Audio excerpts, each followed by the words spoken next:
Welcome to News from the Sound, a weekly cooperative effort between BCTV and the Sound newspaper. I'm Nicole Ball, and here are your highlights from the Sound's October 7th issue. This past weekend, hundreds of people turned out on the Brantford Green for the first annual Animal Awareness Day, a joint effort to support the Dan Cosgrove Animal Shelter and the Brantford Compassion Club. Shelter coordinator Laura Salvaggio Bourbon estimates that nearly $15,000 was raised for the organizations. And though fundraising was an important mission for the event, Laura is also happy to note that at least 10 animals were sought for adoption during the festivities. To see photos of the doggy kissing booth, the 30 vendors, and the families and their pets, head over to zippo6.com/Brantford. During this week's Board of Selectmen meeting, held after the taping of this news, the Tabor settlement could inch closer to closure. The Board of Finance has approved a near $3.5 million settlement in the hope of avoiding a near $20 million price tag should the Tabor issue hit the U.S. Supreme Court, this time possibly reversing the decision made in Brantford's favor. Developer New England Estates is arguing that the town wrongfully took the Tabor property by eminent domain.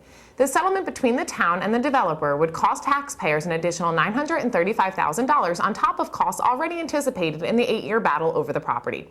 However, the Board of Finance feels that $935,000 far outweighs the possibility of returning to court with a near $20 million price tag looming.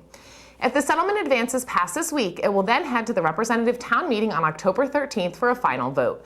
Check zippo6.com following the meetings for timely updates. The Sound's Person of the Week, Andrew Porto, teams with Rose DeJagger, founder of St. Mary's Church Bereavement Support Program, to offer advice for grieving individuals. You can learn more about Andrew, who also has a private practice in town, this week in the Sound and online at zippo6.com. With election season in full swing, you can find all you need to know about voting and the candidates vying for positions on zippo6.com. And this week in the Sound, you can find candidate profiles for 102nd District candidates Republican David Glukowski and incumbent Democrat Lonnie Reed. You can also find profiles of 98th District incumbent Democrat Pat Widlitz and her opponent Republican challenger Cindy Cartier in this week's issue. This Saturday, October 9th, is going to be a wet one, but we're not talking about the weather. Don't miss Water Wonders, a day of water education and activities on the Brantford Green. For information about the event, which features a sculpture crafted from water bottles, check This Week's Sound or zippo6.com. In sports, the Brantford Hornets football team fell to North Haven on October 1st, with 3 fumbles marking the way for the Indian squad. Despite the loss, the Hornets were still able to put 12 points on the board. For more on this game, pick up The Sound, and for sports news sent right to you, like The Sound on Facebook. The Brantford boys soccer squad beat East Haven last week 2-0, and the Hornets volleyball team split its recent Orono contests. You can find weekly wraps all about the Hornets squads in every issue of The Sound. The Sound Sports Person of the Week, Lindsay Giroli, is a senior at Brantford High School and pitcher and captain of the Hornets softball team.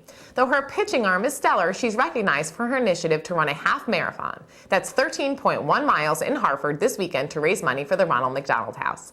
So far, she's raised $1,000 through businesses around town. In living, the art of autumn comes alive through the Art Center of Killingworth's 6th annual Autumn Art Trail. This weekend, 12 artists and crafters will open their private studio to the public. A $10 pass grants weekend-long access to the studios, which are located within a scenic drive from one another in Clinton, Durham, Essex, Haddam, Killingworth, and Madison. Learn more about the event on zippo6.com. This week in columns, Lee White cooks up the perfect soup to celebrate bounty, and Amy J. Berry explores the electronic tether in her parents' eye view column. This week's movie review sees Wall Street, Money Never Sleeps as a revisit of 21st century greed. Share your thoughts about this movie and others currently playing in theaters in 10 words or less. Email your short reviews to living@shorepublishing.com. And this week on the web, meet Cuddly Carla, an 80-pound bull mastiff who is the Dan Cosgrove Animal Shelter Pet of the Week on zippo6.com. Learn about this kind sweetie in need of a home and see if she's the right fit for your family. And it's not too late to submit photos of Brantford to the 2011 Town Calendar Contest on zippo6.com. So far, there have been more than 200 submissions for 3 town calendars. The editors will have the final say on the top 12 picks for each calendar, and submission deadline is October 10th. Well, that's it for News from the Sound this week. We'll see you next week.